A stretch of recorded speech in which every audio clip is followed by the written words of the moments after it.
Habari, kwa jina naitwa Diana Paul, ni mfamasia katika hospitali ya St. Elizabeth Hospital iliyopo Arusha. Leo katika elimu ya afya tutaongelea njia sahihi ya kutupa dawa zinapokuwa zimeharibika. Dawa zilizoharibika ni nini? Dawa zilizoharibika ni zile dawa ambazo hazipaswi tena kutumika kwa sababu ubora, usalama na ufanisi wake unakuwa umepungua au umeisha kabisa. Njia salama za kutupa dawa zinapokuwa zimeharibika kuna njia mbili. Njia mojawapo ambayo ni njia bora zaidi ni kuzirudisha katika vituo vya afya, kurudisha maduka ya dawa au kuzipeleka hospitalini.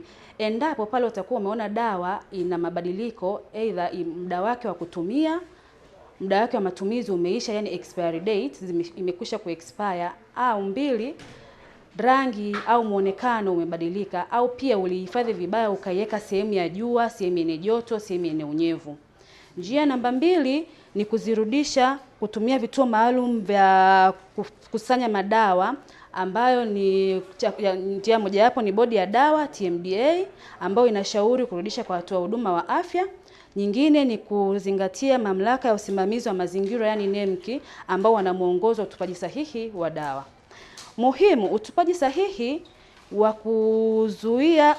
utupaji sahihi wa dawa husaidia kuepuka uchafuzi wa maji, husaidia kulinda afya, hulinda mazingira, na pia inazuia wanyama kudhurika.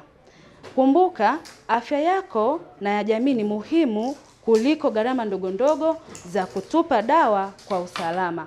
Kwa hiyo linda jamii, jilinde na uzingatie yote hayo. Asante kwa kunisikiliza na wakaribisha katika hospitali ya St. Elizabeth Hospital. Pia msisite kutufuata katika mitandao yetu ya kijamii, Facebook, Instagram na YouTube. #kwa Padri Babu.